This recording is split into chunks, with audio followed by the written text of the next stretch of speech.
হজরতুল আল্লাম শহীদ মরহুম আল্লামা দেলওয়ার হোসেন সাঈদী রহিমাহুল্লাহ ওনার স্মৃতি বিজড়িত আজকের এই ঐতিহাসিক প্যারেড ময়দানের তাফসিরুল কোরআনের প্রোগ্রামে সব আছে। স্টেজ আছে, শ্রোতা আছে, প্যান্ডেল আছে, মিডিয়া কাভারেজ আছে, কিন্তু আমাদের কলিজার টুকটাটা আমাদের মাঝে নাই।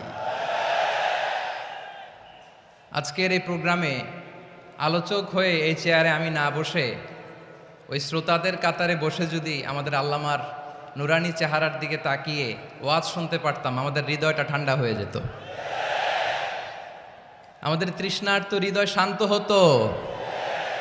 সব আজকে আছে, কি যেন নাই, ঠিক কিনা বলেন? আল্লাহ তাআলা প্রতি 100 বছরে একজন মুজাদ্দিদ পাঠায়, প্রতি 100 বছরে একজন মুজাদ্দিদ, যিনি সমাজকে সংস্কার করেন। আল্লামা দেলওয়ার হোসেন সাঈদী রহিমাহুল্লাহ ছিলেন তেমন একজন মুজাদ্দিদ। চিৎকার করে বলেন ঠিক কিনা? উনি শিরক বিদআতের আস্তানাকে তছনছ করে দিয়েছেন, তাওহীদের বাণীকে সমুন্নত করেছেন, গণমানুষের কাছে তাফসিরুল কোরআনকে জনপ্রিয় করেছেন। আজীবন তিনি ইসলামকে বিজয়ী শক্তি হিসেবে দেখার স্বপ্ন দেখতেন। এত প্রাঞ্জল ভাষা, এত চমৎকার আধুনিক প্রেজেন্টেশন, গণমানুষের কাছে কোরআনের তাফসিরকে এভাবে জনপ্রিয় করে তোলার মতো ব্যক্তিত্ব আল্লামা সাঈদী ছাড়া দ্বিতীয় কেউ এই বাংলার ভূখণ্ডে নাই। এই যে তাফসিরুল কোরআন, এই যে টার্মিনোলজি, এই টার্মটাই উনি আসলে জনপ্রিয় করেছেন। আমরা আগে জানতাম না যে এভাবে তাফসির করা যায়, এভাবে scientific indications of the Holi কোরআনকে মানুষের কাছে পেশ করা যায়, এভাবে এত জীবন ঘনিষ্ঠ করে, এত ইন্টারেক্টিভ করে কোরআনের কথাগুলো মানুষের কাছে উপস্থাপন করা যায়। উনি অন্যায়ের বিরুদ্ধে সবসময় সোচ্চার ছিলেন, প্রতিবাদী কণ্ঠস্বর ছিলেন। ওনার আলোচনা শুনলে দেহের রক্ত টকবক করে ফুটতে থাকতো। আল্লাহু আকবার, আল্লাহু আকবার, আল্লাহু আকবার। He was a strong mouthpiece of Islamic revivalism. Islamic জাগরণের স্ট্রং মাউথপিস ছিলেন আল্লামা সাঈদী রাহিমাহুল্লাহ। অনেক দোয়া পেয়েছেন, আমরা পড়েছি, এমন জীবন তুমি করিবে গঠন, মরণে হাসিবে তুমি, কাঁদিবে ভুবন। গোটা বিশ্বকে তিনি কাঁদিয়েছেন। আল্লামা যখন ইন্তেকাল করলেন, আমি তখন মালয়েশিয়া থেকে যুক্তরাষ্ট্রে একটা কনফারেন্সে যোগ দিতে যাচ্ছি, কাতার এয়ারলাইন্সে। মালয়েশিয়া থেকে দোহাতে নামলাম। দোহায় যখন আমার ট্রানজিট, তখন শুনতে পেলাম যে আল্লামা বিদায় নিয়েছেন।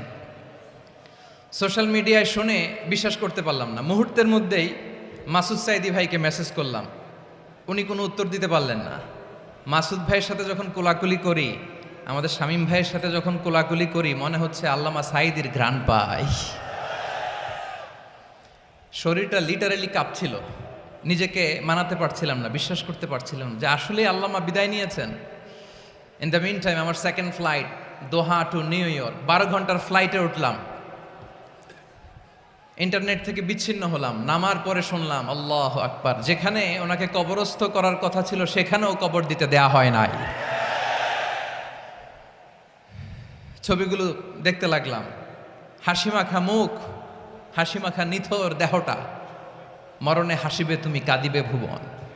From east to west, from north to south, the entire globe, গোটা বিশ্ব ওনার জন্য কেঁদেছে, গোটা বিশ্ব কেঁদেছে। কাবার গিলাফ ধরে ধরে মানুষ চিৎকার করেছে। এর চেয়ে শ্রেষ্ঠ মৃত্যুকার হতে পারে?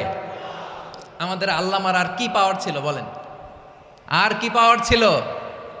কুল্লু নাফসিন যায়িকাতুল মাউত, যারাই দুনিয়াতে আসবে তারা ইন্তেকাল করবে, এটা আমরা মেনে নেই, এটা আমরা জানি। কিন্তু অবাক করা বিষয় হচ্ছে, আমরা আজও জানি না আমাদের আল্লামার মৃত্যু কি স্বাভাবিক হয়েছে নাকি এটা পরিকল্পিত মেডিকেল কিলিং ছিল। এটা যে পরিকল্পিত মেডিকেল কিলিং ছিল, এটা ধারণা করার পেছনে অনেক কারণ আছে। তিনি আধিপত্যবাদের বিরুদ্ধে সোচ্চার ছিলেন, ফ্যাসিবাদের বিরুদ্ধে সোচ্চার ছিলেন, রাজনৈতিক প্রতিহিংসার শিকার ছিলেন। এজন্য এটা মেডিকেল কিলিং হতে পারে এ ধারণা আমরা করতেই পারি। আওয়াজ করে বলেন ঠিক কিনা? যেই সময়টা আমরা কাটাচ্ছি, এত